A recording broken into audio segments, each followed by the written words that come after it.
Hello friends, मैं जुलेखा आप सभी का स्वागत करती हूँ अपनी सीरीज़ में, जिसका नाम सीआरपीसी एंड बीएनएसएस का तुलनात्मक अध्ययन है। और इसी में को ही हम आगे बढ़ाते हुए धारा 10 पे आते हैं, क्योंकि अभी तक हमने धारा 9 तक की वीडियोस कंप्लीट कर ली है। इसकी वीडियोस आपको प्ले लिस्ट में जाके देख लीजिए, वहाँ से मिल जाएंगी। जो लोग पहली बार हमारे वीडियो देख रहे हैं, इससे पहले की सारी वीडियो भी देख लें। और हम इसको शुरू करते हैं। तो धारा 10 देखते हैं। धारा 10 की जो हेडिंग है वो है chief judicial magistrate and additional chief judicial magistrate, यानी कि मुख्य न्यायिक मजिस्ट्रेट और अपर मुख्य न्यायिक मजिस्ट्रेट आदि। उच्च न्यायालय प्रत्येक जिले में किसी प्रथम वर्ग न्यायिक मजिस्ट्रेट को मुख्य न्यायिक मजिस्ट्रेट नियुक्त करेगा। धारा 10 में टोटल क्लासेस की संख्या 4 है, जिसका पहली जो उपधारा है वो कहती है कि उच्च न्यायालय किसी प्रथम वर्ग न्यायिक मजिस्ट्रेट को मुख्य न्यायिक मजिस्ट्रेट नियुक्त करेगा।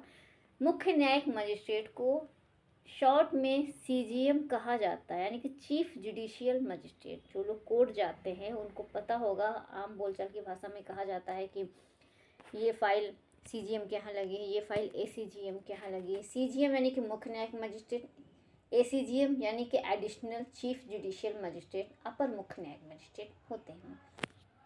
इनकी नियुक्ति कौन करता है? हाई कोर्ट करता है।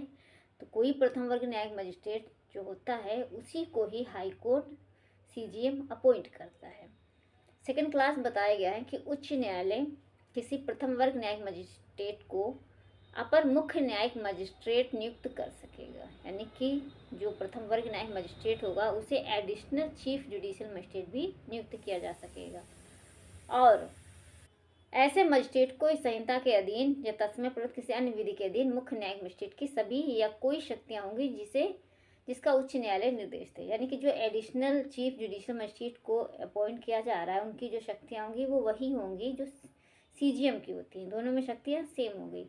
पहले क्लास में हमने सीजीएम का पॉइंट देख लिया, कौन करता है? हाई कोर्ट करता है। किसको किया जाएगा? तो प्रथम वर्ग न्यायिक मजिस्ट्रेट को किया जा रहा है। सेकंड में एडिशनल चीफ जुडिशियल मजिस्ट्रेट की बात की गई, नियुक्ति कौन कर रहा है? तो हाई कोर्ट कर रहा है। इनकी वही शक्तियाँ होंगी जो सीजीएम की होंगी। 2 क्लासेस हमारे कंप्लीट हो गई। तीसरा क्लास हम देखते हैं, इसमें बताया गया उच्च न्यायालय जैसा अवसर अपेक्षित करे किसी उपखंड में किसी प्रथम वर्ग न्यायिक मजिस्ट्रेट को उपखंड न्यायिक मजिस्ट्रेट के रूप में पदाभिहित कर सकेगा। इस धारा में विनिर्दिष्ट उत्तरदायित्व से मुक्त कर सकेगा। तो इस क्लास में बताया गया कि जो उपखंड न्यायिक मजिस्ट्रेट को जो है उनके विनिर्दिष्ट से मुक्त कर सकेगा, यानी कि जो प्रथम वर्ग न्यायिक मजिस्ट्रेट को उपखंड न्यायिक मजिस्ट्रेट के रूप में भी पदाभिहित किया जा सकेगा। क्लास 3 इतना बताता है। 4 हम देखते हैं।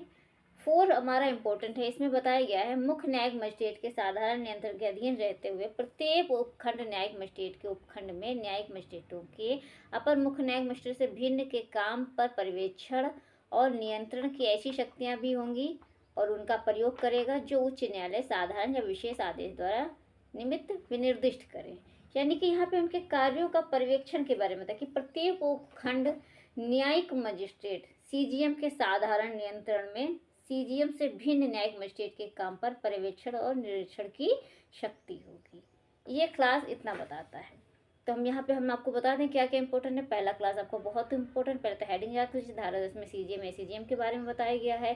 क्लास 1 में सीजीएम के अपॉइंट कौन कर रहा है? हाई कोर्ट कर रहा है। कौन किसी करेंगे? तो प्रथम वर्ग न्यायिक मजिस्ट्रेट को किया जाएगा। सेकंड में अपर मुख्य न्यायिक मजिस्ट्रेट के बारे में बताया गया, हाई कोर्ट नियुक्त करता है। तीसरे में बताया गया है कि प्रथम वर्ग न्यायिक मजिस्ट्रेट को उपखंड न्यायिक मजिस्ट्रेट के रूप में भी पदाभिहित किया जा सकता है और इनके पर्यवेक्षण और निरीक्षण की बात कहा गई तो क्लास 4 में की गई है कि ये सीजीएम के साधारण नियंत्रण के अधीन रहेंगे। ये इस तरह से हमारे धारा जो है 10 कंप्लीट हो गई।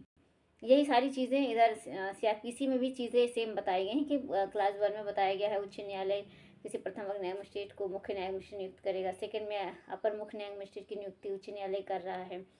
थर्ड में भी बताया गया कि उपखंड में किसी प्रथम वर्ग न्यायिक मजिस्ट्रेट को उपखंड न्यायिक मजिस्ट्रेट के रूप में पदाभिहित कर सकेगा। 4 में इनके साधारण मुख्य न्यायिक मजिस्ट्रेट के साधारण नियंत्रण के अधीन रहते हुए रहेंगे। ये सारी चीज़ें बताएंगे। तो दोनों में हमने आपको तुलनात्मक रूप से बता दिया। 4 क्लास को अच्छे से बता दिया। अब अगली धारा पे चलते हैं। धारा 11 पे आते हैं, विशेष न्यायिक मजिस्ट्रेट। इधर भी यहाँ पे धारा 11 और इधर सीआरपीसी में धारा 13, दोनों में सिर्फ 2 धाराओं का अंतर चल रहा है अभी तक। ठीक है, इसमें धारा 11 में एक ही क्लास है, 2 क्लास हैं, इसको हम देख लेते हैं। इसमें बताया गया है कि केंद्रीय या राज्य सरकार द्वारा उच्च न्यायालय से ऐसा करने के लिए अनुरोध किया जाता है। तो वह किसी व्यक्ति को जो राज्य सरकार के या कोई के अधीन कोई पद धारण करता है या जिसने कोई पद धारण किया है, किसी स्थानीय क्षेत्र में विशिष्ट मामलों या विशिष्ट वर्ग के मामलों के संबंध में प्रथम वर्ग या द्वितीय वर्ग न्यायिक मजिस्ट्रेट को इस संहिता द्वारा या इसके अधीन प्रदत्त की गई या प्रदत्त की जा सकने वाली सभी या कोई शक्तियां प्रदान कर सकेगा। परंतु ऐसी कोई शक्ति ऐसे किसी व्यक्ति को प्रदान नहीं की जाएगी जब तक उसके पास विधिक मामलों के संबंध में ऐसी अर्हता या अनुभव नहीं है जो उच्च न्यायालय नियमों द्वारा फिर निर्दिष्ट करे। तो यहाँ पे सबसे पहले बताया गया है कि जो विशेष न्यायिक मजिस्ट्रेट होते हैं यानी कि स्पेशल जुडिशियल मजिस्ट्रेट होते हैं, उनकी नियुक्ति कौन करेगा? तो बताया गया हाई कोर्ट की अनुरोध पर केंद्रीय सरकार या राज्य सरकार द्वारा की जाएगी। ये इतना हो गया। उसके अलावा बताया गया है कि ये कौन से वर्ग के मामले देखेंगे। तो बताया गया कि जो स्पेशल जुडिशियल मजिस्ट्रेट होंगे इनको प्रथम वर्ग या द्वितीय न्यायिक मजिस्ट्रेटों के जो शक्तियाँ होंगी वो उनकी सेम शक्तियाँ दी जाएंगी और ये वही व्यक्ति होंगे जिन्हें विधिक मामलों के बारे में अर्हता या अनुभव प्राप्त होगा। सेकंड क्लास बताता है कि ऐसे मजिस्ट्रेट विशेष न्यायिक मजिस्ट्रेट कहलाएंगे और एक समय में 1 वर्ष से अधिक कितनी अवधि के लिए नियुक्त किए जाएंगे जो उच्च न्यायालय साधारण या विशेष आदेश द्वारा निर्देश दे। क्लास बहुत इंपॉर्टेंट है। धारा 11 का सेकंड क्लास में बताया गया है कि जो स्पेशल जुडिशियल मजिस्ट्रेट होंगे इनकी नियुक्ति कितने समय के लिए होगी? तो 1 वर्ष के लिए होगी। ये आपको यहाँ पे क्या क्या चीज़ें याद करनी है? आप सबसे पहले धारा याद कर लीजिए, धारा नंबर याद कर लीजिए, विशेष न्यायिक मजिस्ट्रेट कहाँ बताया गया? 11 में बताया गया। इनकी नियुक्ति कौन करता है? तो हाई कोर्ट के अनुरोध पर केंद्र सरकार या राज्य सरकार द्वारा किया जाता है। ये कितने समय के लिए नियुक्त किया जाता है? तो 1 वर्ष के लिए नियुक्त किए जाते हैं। ये ऐसे कौन से व्यक्ति होंगे जिन्हें नियुक्त किया जा सकता है? तो जिन्हें विधिक मामलों के संबंध में अर्हता या अनुभव प्राप्त हो। ये इसमें इतना बताया गया है। सीआरपीसी में अगर हम देखें तो सीआरपीसी में भी सेम चीज़ें बताई गई हैं, बस इसमें एक क्लास 3 था जिसे अब हटा दिया गया है क्योंकि यहाँ पे जो है बताया गया था कि उच्च न्यायालय किसी विशेष न्यायिक मजिस्ट्रेट को अपनी स्थानीय अधिकारिता के बाद किसी महानगर क्षेत्र के बारे में प्रावधान था, इसलिए अब इसे बीएनएसएस में जगह नहीं दी गई, इसे हटा दिया गया है। तो अब इसको देख लीजिएगा। अब हम आगे बढ़ते हैं। तो अब धारा 12 पे आते हैं। 12 हमारा बताता है न्यायिक मजिस्ट्रेटों की स्थानीय अधिकारिता, जुरिडिक्शन की बात कर रहा है। 12 जो है सेक्शन 12 है, सीआरपीसी का सेक्शन 14 है। ये बताता है local jurisdiction of judicial magistrate. यहाँ पे लोकल जुरिडिक्शन की बात की गई है। धारा 12 में टोटल क्लास की संख्या अगर हम देखें तो टोटल क्लास की संख्या 12 में 3 है। पहला क्लास कहता है कि उच्च न्यायालय के नियंत्रण के अधीन रहते हुए मुख्य न्यायिक मजिस्ट्रेट समय समय पर उन क्षेत्रों की स्थानीय सीमाएं पर निश्चित कर सकेगा जिनके भीतर धारा 9 या धारा 11 के अधीन नियुक्त मजिस्ट्रेट उन सभी शक्तियों का या उनमें से किन्हीं का प्रयोग कर सकेंगे जो इस संहिता के अधीन क्रमशः उनमें विनिहित किए जाए। धारा 9 में जुडिशियल मजिस्ट्रेट बताया गया था और धारा 11 में हमने अभी आपको स्पेशल जुडिशियल मजिस्ट्रेट के बारे में बताया।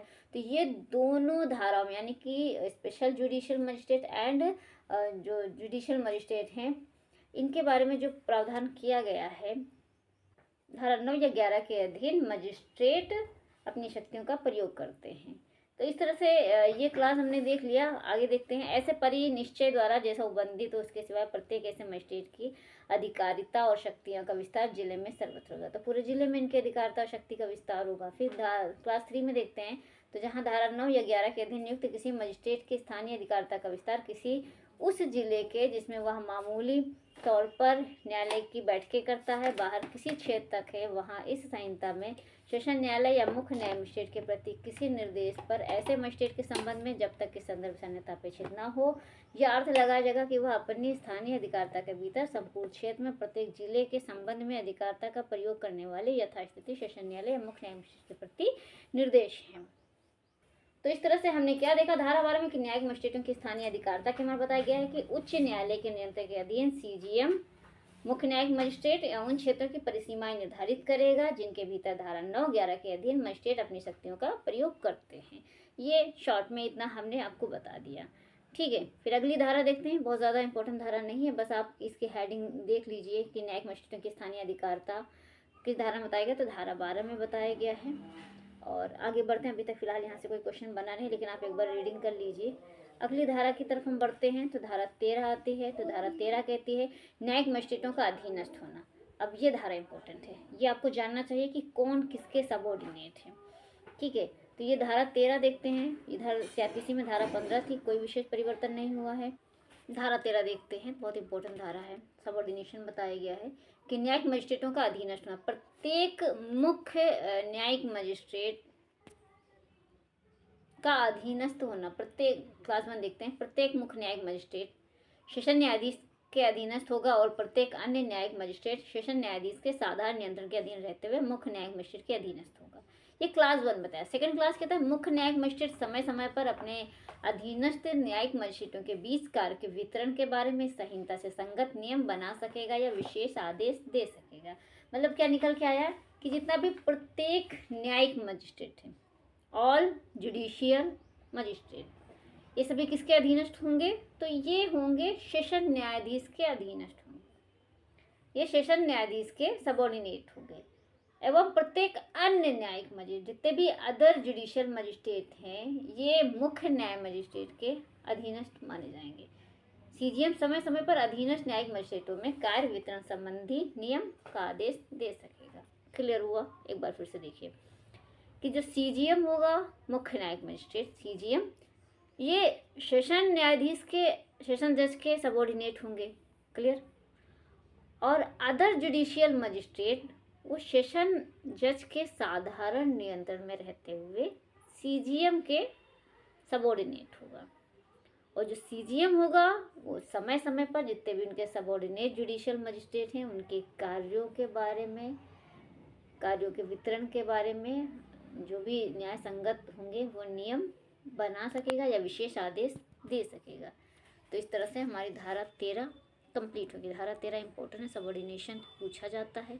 और ये जो क्लास 1 है ये एक बार एग्ज़ाम में आया हुआ भी है, तो आप अच्छे से समझ लीजिए इसको कि जितना भी सीजीएम है वो सेशन जज के अधीनस्थ रहेंगे, अन्य जुडिशियल मजिस्ट्रेट हैं वो सेशन न्यायाधीश के अधीनस्थ रहते हुए मुख्य न्यायिक मजिस्ट्रेट के अधीनस्थ होंगे, सेशन न्यायाधीश के साधारण नियंत्रण में रहते हुए। अगली धारा पे हम चलते हैं। तो अगली धारा हमारी आती है धारा 14, कार्यपालक मजिस्ट्रेट। अब यहाँ पे धारा 14 से हमारा शुरू हो जाता है, 14 से एग्जीक्यूटिव मजिस्ट्रेट स्टार्ट हो जाता है। पहले ये एग्जीक्यूटिव मजिस्ट्रेट सेक्शन 20 सीआरपीसी में था। अब यहाँ पे क्योंकि इसके बीच में जितने भी थे वो आपके महानगर मजिस्ट्रेट के न्यायालय थे, उनको अब हटा दिया गया है। तब यहाँ दोनों के बीच में 6 धाराओं का अंतर आ रहा है। 14 हमारा कहता है एग्जीक्यूटिव मजिस्ट्रेट, कार्यपालक मजिस्ट्रेट। इसमें बताया गया है टोटल क्लास की संख्या अगर 14 में हम देखें तो क्लासेस टोटल 6 हैं। इसमें देखिए सबसे पहले आता है कि राज्य सरकार प्रत्येक जिले में उतने व्यक्तियों को जितने वो उचित समझे कार्यपालक मजिस्ट्रेट नियुक्त कर सकेंगी और उनमें से एक को जिला मजिस्ट्रेट नियुक्त करेगी। यानी कि ये तो स्टेट गवर्नमेंट चाहे तो जितने उसको आवश्यक लगता है उतने वो कार्यपालक मजिस्ट्रेट की नियुक्ति कर सकेगी। उसमें से जो उसका एक होगा उसी एक को डीएम अपॉइंट करेगी। ये क्लियर हो गया पहला क्लास। सेकंड में बताया गया कि राज्य सरकार किसी कार्यपालक मजिस्ट्रेट को अपर जिला मजिस्ट्रेट नियुक्त कर सके, यानी कि जो एग्जीक्यूटिव मजिस्ट्रेट होंगे उसमें से किसी को एडिशनल डिस्ट्रिक्ट जज नियुक्त कर सकेगी। और ऐसे मजिस्ट्रेट को इस संहिता के अधीन या तत्समय प्रवृत्त किसी अन्य विधि के अधीन जिला मजिस्ट्रेट की ऐसी शक्तियाँ होंगी जो राज्य सरकार निर्दिष्ट करे। पहले क्लास में हमने देख लिया कि स्टेट गवर्नमेंट क्या करे, जितना उसे ठीक लग रहा है उतने एग्जीक्यूटिव मजिस्ट्रेट की नियुक्ति कर रही है, उन्हीं में से किसी एक को डीएम अपॉइंट कर दे रही है। सेकंड क्लास में एडिशनल डिस्ट्रिक्ट जज के बारे में बताया गया है कि एडिशनल डिस्ट्रिक्ट जज की अपॉइंट की जा सकेगी।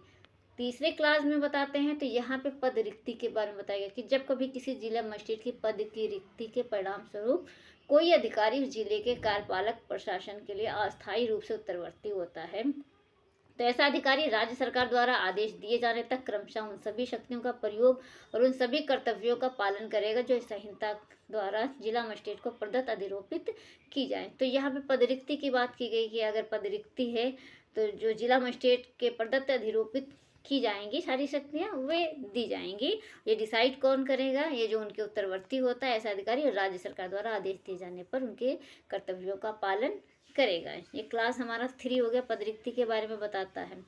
4 हमारा क्लास बताता है कि राज्य सरकार जैसा अवसर अपेक्षित करे किसी कार्यपालक मजिस्ट्रेट को उपखंड का भार साधक बना सकेगी और उसको भार साधन से मुक्त कर सकेगी तथा इस प्रकार किसी उपखंड का भार साधन बनाया गया मजिस्ट्रेट उपखंड मजिस्ट्रेट कहलाएगा।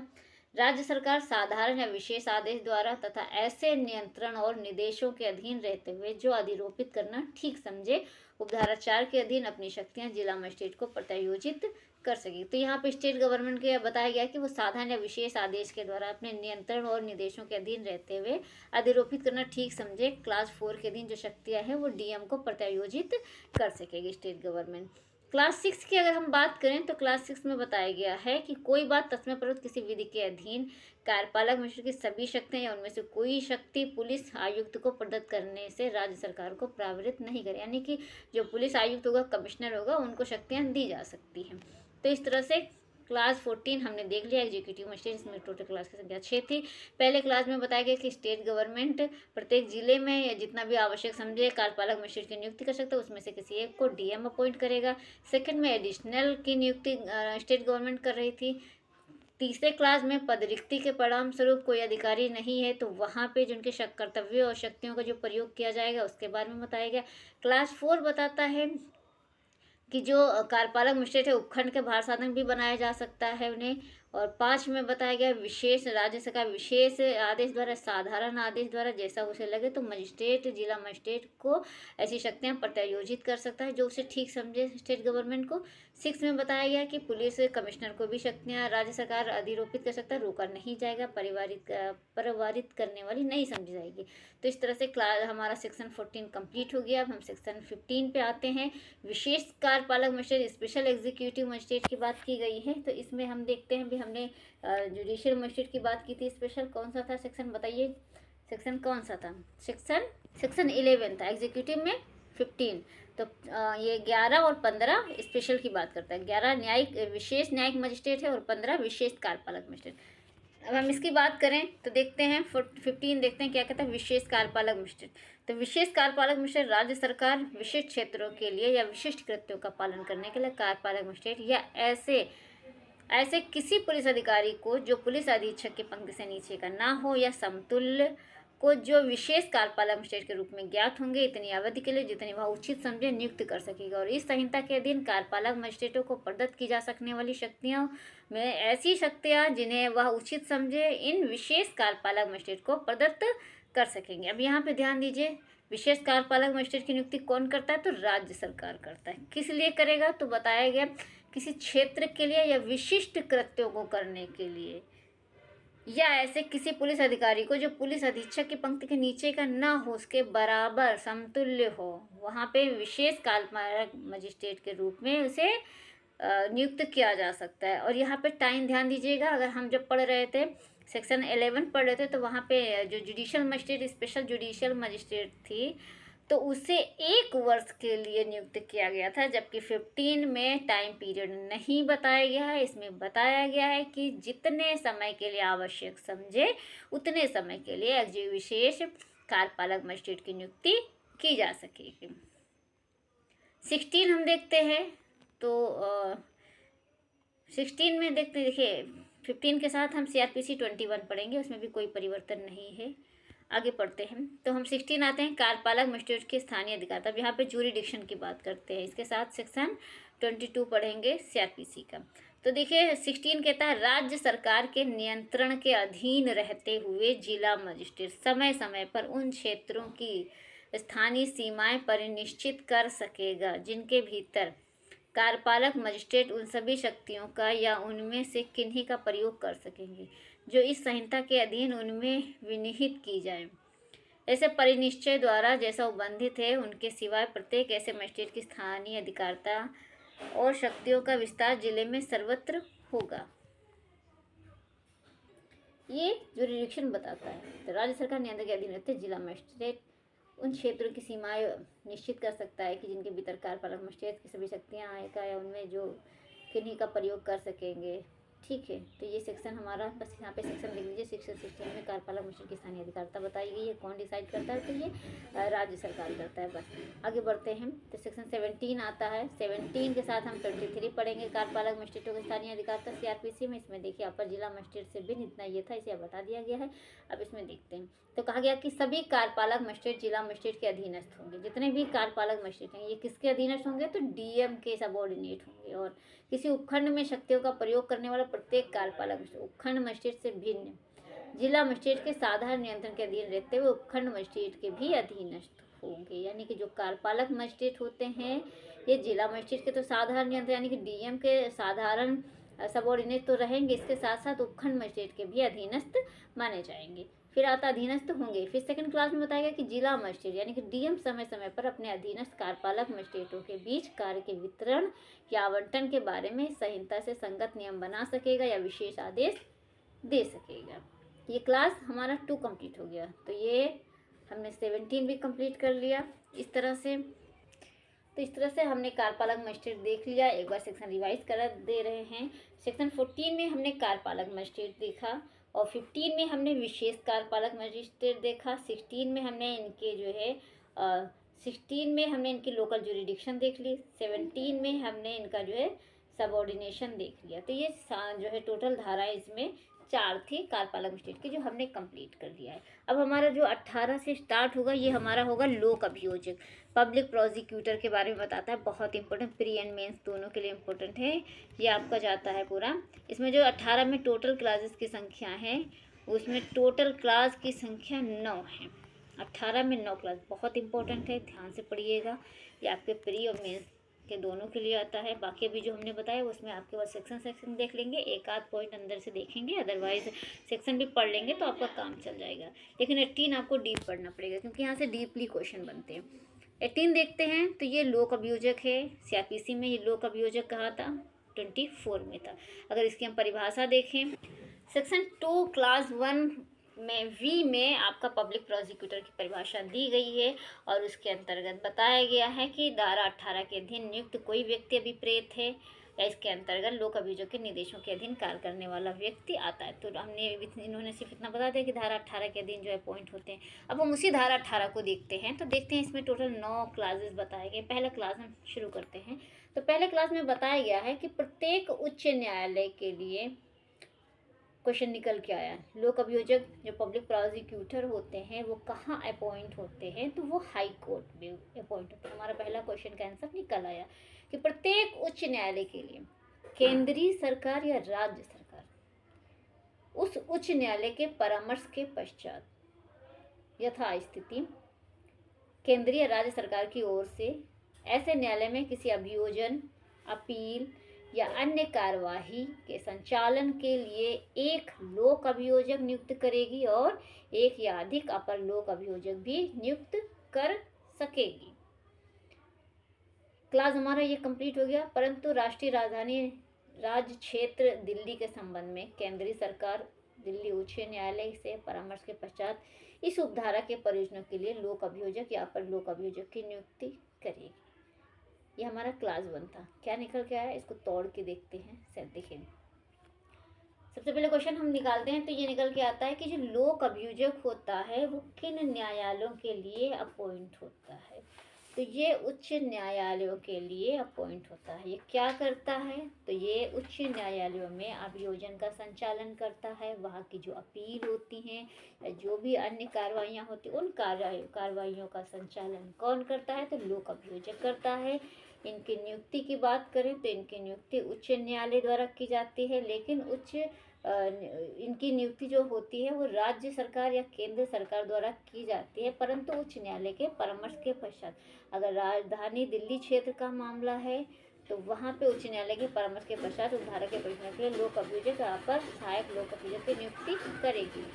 क्लास 2 की बात करें तो क्लास 2 हमारा बताता है केंद्रीय सरकार किसी जिले स्थानीय क्षेत्र में किसी मामले का संचालन करने के प्रयोजन के लिए एक या अधिक लोक अभियोजक नियुक्त कर सकेगी। तो यहाँ पे केंद्रीय सरकार या स्थानीय जो क्षेत्र होते हैं वहाँ पे मामलों का संचालन करने के लिए एक या अधिक लोक अभियोजक की नियुक्ति क्लास 2 में की जा रही है। तीसरे में राज्य सरकार क्या कर रहा है कि प्रत्येक जिले के लिए एक लोक अभियोजक नियुक्त करेगी। जिले के लिए एक या अधिक लोक अभियोजक भी नियुक्त कर सकती है, यानी कि एक या एक से अधिक अपर लोक अभियोजक की भी नियुक्ति की जा सकती है राज्य सरकार क्लास 3 में। परंतु एक जिले के लिए नियुक्त किया गया लोक अभियोजक या अपर लोक अभियोजक किसी अन्य जिले के लिए भी यथास्थिति लोक अभियोजक या अपर लोक अभियोजक नियुक्त किया जा सकेगा। अगला 4 देखते हैं तो जिला मजिस्ट्रेट सेशन न्यायाधीश के परामर्श से ऐसे व्यक्तियों के नामों का एक पैनल तैयार करेगा जो उसकी राय में उस जिले के लिए लोक अभियोजक या अपर लोक अभियोजक नियुक्त किए जाने के योग्य हैं। कोई व्यक्ति राज्य सरकार द्वारा जिले के लिए लोक अभियोजक या अपर लोक अभियोजक तब तक नियुक्त नहीं किया जाएगा जब तक कि उसका नाम उपधारा 4 के दिन जिला मजिस्ट्रेट द्वारा तैयार किए गए नामों के पैनल में ना हो। तो ये क्या कह रहा है कि राज्य सरकार तभी किसी व्यक्ति को लोक अभियोजक नियुक्त करेगी जबकि उसका एक पैनल के अंतर्गत नाम हो। पैनल कहाँ गठित हो रहा है? क्लास 4 में। कौन कर रहा है? तो डीएम कर रहा है। किसके परामर्श से? सेशन न्यायाधीश के परामर्श से एक नामों का पैनल तैयार करेगा डीएम, और उसी पैनल में से ही किसी व्यक्ति को क्लास 5 के तहत लोक अभियोजक या अपर लोक अभियोजक नियुक्त किया जाएगा। क्लास 6 की बात करें तो इसमें बताएगा कि क्लास 5 में किसी बात के होते हुए जहाँ किसी राज्य में अभियोजन अधिकारियों का नियमित काडर है, वहाँ राज्य सरकार ऐसा काडर गठित करने वाले व्यक्तियों में से लोक अभियोजक या अपर लोक अभियोजक नियुक्त करेगी। परंतु जहाँ राज्य सरकार की राय में ऐसे काडर में से कोई उपयुक्त व्यक्ति ऐसी नियुक्ति के लिए उपलब्ध नहीं है, वहाँ वह सरकार उपधारा 4 के अधीन जिला मजिस्ट्रेट द्वारा तैयार किए गए नामों के पैनल में से यथास्थिति लोक अभियोजक या अपर लोक अभियोजक के रूप में किसी व्यक्ति को नियुक्त कर सकेगी। स्पष्टीकरण: इस उपधारा के प्रयोजन के लिए अभियोजन नियमित काडर से अभियोजन अधिकारी का यह काडर अभिप्रेत है जिसमें लोक अभियोजक का पद सम्मिलित है, चाहे वह किसी भी नाम से ज्ञात हो, जिसमें सहायक लोक अभियोजक का उस पद पर प्रोन्नति के लिए उपबंध करता है, चाहे वह किसी भी नाम से ज्ञात हो। खा में बताया गया अभियोजन अधिकारी कौन होता है। तो इस संहिता के अधीन लोक अभियोजक, विशेष लोक अभियोजक, अपर लोक अभियोजक, सहायक लोक अभियोजक के कृत्यों का पालन करने के लिए नियुक्त किया गया व्यक्ति अभिप्रेत है, चाहे वह किसी भी नाम से ज्ञात हो। क्लास 7 में बताया गया है कि कोई व्यक्ति धारा 1, 2, 3 या 6 के अधीन लोक अभियोजक अपर लोक अभियोजक नियुक्त किए जाने का पात्र तभी होगा जब उसने कम से कम 7 वर्ष तक अधिवक्ता के रूप में विधि व्यवसाय। बहुत इंपॉर्टेंट क्लास है, ये अंडरलाइन कर लीजिए। ये पूछा जाता है कि लोक अभियोजक, सहायक लोक अभियोजक नियुक्त होने के लिए पात्रता क्या है, तो उसे कम से कम 7 साल तक, यानी कि उसने अधिवक्ता के रूप में काम 7 साल तक उसकी प्रैक्टिस होनी चाहिए। ये क्लास इंपॉर्टेंट है। क्लास 7 में 7 साल है, ये चीज़ याद भी हो जाएगा। क्लास 7 में 7 साल। फिर आते हैं 8 में है, तो केंद्र सरकार, राज्य सरकार किसी मामले, किसी वर्ग के मामले के प्रयोजन के लिए किसी व्यक्ति को जो अधिवक्ता के रूप में कम से कम 10 वर्ष तक विधि व्यवसाय करता रहा, विशेष लोक अभियोजक नियुक्त। ये भी क्लास मोस्ट इंपॉर्टेंट है, अंडरलाइन कर लीजिए। क्लास पूछा गया विशेष लोक अभियोजक नियुक्त होने कितनी प्रैक्टिस होनी चाहिए, तो 10 साल होनी चाहिए। किस क्लास में? क्लास 8 में है। और कितनी प्रैक्टिस होनी चाहिए, तो 10 साल तक है। बहुत इंपॉर्टेंट है, अंडरलाइन कर लीजिए। परंतु इस उपधारा के अधीन पीड़ित का अभियोजन की सहायता करने के लिए अपनी पसंद का अधिवक्ता रखने के लिए अनुज्ञात कर सकेगा। लेकिन अगर ऐसी सिचुएशन है तो वहाँ पे पीड़ित चाहे तो अपना प्राइवेट वकील भी नियुक्त कर सकते हैं, ये परंतु ये बताता है। फिर लास्ट आता है इसका, तो खंड 9 में बताया गया है उपधारा 7, 8 के प्रयोजन के लिए अवधि जिसके दौरान किसी व्यक्ति ने अधिवक्ता के रूप में विधि व्यवसाय किया है, लोक अभियोजक या अपर लोक अभियोजक, सहायक लोक अभियोजक या अभियोजन अधिकारी के रूप में, चाहे वह किसी भी नाम से किया, तो सेवा किया है, तो ये समझा जाएगा कि ऐसी अवधि इसके दौरान व्यक्ति ने अधिवक्ता के रूप में विधि व्यवसाय किया। अब ये क्या करें, मान कीजिए कोई एपीओ बन गया या कोई सहायक लोक अभियोजक हो गया, तो इनकी भी मानी जाएगी कि इन्होंने ये प्रैक्टिस की गई है, तो यहाँ पे उसे काउंट किया जा सकता है। अब सेक्शन आता है हमारा 19 आता है, 19 आता है सहायक लोक अभियोजक में बताया गया राज्य सरकार प्रत्येक जिले में मजिस्ट्रेटों के न्यायालयों के लिए अभियोजन का संचालन करने के लिए एक या अधिक सहायक लोक अभियोजक नियुक्त करेगी। हाईकोर्ट के लिए कौन नियुक्त हो रहा था? लोक अभियोजक। और जिला मजिस्ट्रेटों के न्यायालयों के लिए सहायक लोक अभियोजक। किस कौन नियुक्त कर रहा है कि? तो राज्य सरकार कर रहा है। सेकंड क्लास में देखते हैं, तो केंद्र सरकार मजिस्ट्रेटों के न्यायालयों में किसी मामले या मामलों के वर्ग के संचालन के प्रयोजनों के लिए एक या अधिक सहायक लोक अभियोजक भी नियुक्त कर सकेगी। ठीक है, केंद्र सरकार भी नियुक्त कर दे रही है एक या अधिक सहायक लोक अभियोजक को। क्लास 3 में बताया गया धारा 1, 2 में अंतर्विष्ट अनुबंधों के प्रतिकूल प्रभाव डाले बिना जहाँ कोई सहायक लोक अभियोजक किसी विशिष्ट मामले के प्रयोजन के उपलब्ध नहीं है, वहाँ डीएम राज्य सरकार को 14 दिन की सूचना देने के पश्चात किसी अन्य व्यक्ति को भी भार साधक सहायक लोक अभियोजक नियुक्त कर सकेगी। परंतु कोई पुलिस अधिकारी नहीं नियुक्त किया जाएगा। क्या क्या शर्तें हैं कि सहायक लोक अभियोजक के रूप में नियुक्त किए जाने का पात्र पुलिस अधिकारी नहीं होगा अगर उसने उसी मामले में अन्वेषण में भाग लिया जिसके संबंध में उसे अभियोजित किया जा रहा है, या उसे सहायक लोक अभियोजक के लिए चुना जा रहा है, अगर उसमें उसने जो है अन्वेषण में भाग लिया है तो वो नहीं नियुक्त होगा। और दूसरी चीज़ क्या है कि वो ऐसा पुलिस अधिकारी निरीक्षक पंक्ति के नीचे का हो, यानी कि निरीक्षक पंक्ति के ऊपर का होना चाहिए, और उसी मामले में उसने अन्वेषण ना किया हो, तो ऐसी दशा में पुलिस अधिकारी को भी सहायक लोक अभियोजक नियुक्त किया जा सकता है। फिर हम देखते हैं लास्ट सेक्शन, देखते हैं इसका अभियोजन निदेशालय, तो अभियोजन निदेशालय की स्थापना राज्य सरकार करता है क्लास 1 में, कि राज्य में एक अभियोजन निदेशालय स्थापित करेगी राज्य सरकार, जिसमें एक अभियोजन निदेशक होगा, उतने अन्य जो है अभियोजन उप निदेशक होंगे, जैसा वो ठीक समझे। फिर बताया गया प्रत्येक जिले में जिला अभियोजन निदेशालय में उतने अभियोजन उप निदेशक और अभियोजन सहायक निदेशक हो सकेंगे, जैसा वो ठीक समझे। सेकंड क्लास कहता है यदि कोई व्यक्ति अभियोजन निदेशक या अभियोजन उप निदेशक के रूप में नियुक्ति के लिए तभी पात्र होगा जब उसने कम से कम 15 वर्ष तक व्यवसाय में रहा है या सेशन न्यायाधीश रहा, यानी कि उसने अधिवक्ता के रूप में काम किया है या वो सेशन जज रहा है, तभी उसे निदेशक या अभियोजन उप निदेशक के रूप में नियुक्त किया जा सकता है। ठीक है, अगला और देखते हैं। तो अभियोजन सहायक निदेशक के रूप में नियुक्ति के लिए तभी पात्र होगा यदि वह अधिवक्ता के रूप में कम से कम 7 वर्ष तक या व्यवसाय किया हो, विधि व्यवसाय किया हो, या प्रथम वर्ग न्यायिक मजिस्ट्रेट रहा हो। तो ये सहायक निदेशक की नियुक्ति के लिए पात्रता है कि वो कम से कम 7 वर्ष तक प्रैक्टिस किया हो या वो जज मजिस्ट्रेट रहा हो, प्रथम वर्ग मजिस्ट्रेट। अभियोजन निदेशालय का प्रधान अभियोजन निदेशक होगा जो राज्य में गृह के प्रशासनिक नियंत्रण के अधीन कृत्य करेगा। बहुत इंपॉर्टेंट है, ये पूछा जाता है कि जो अभियोजन निदेशालय का प्रधान है, अभियोजक निदेशक, वो किसके अधीन माना जाता है? तो ये गृह विभाग के प्रशासनिक नियंत्रण के अधीन रहेगा।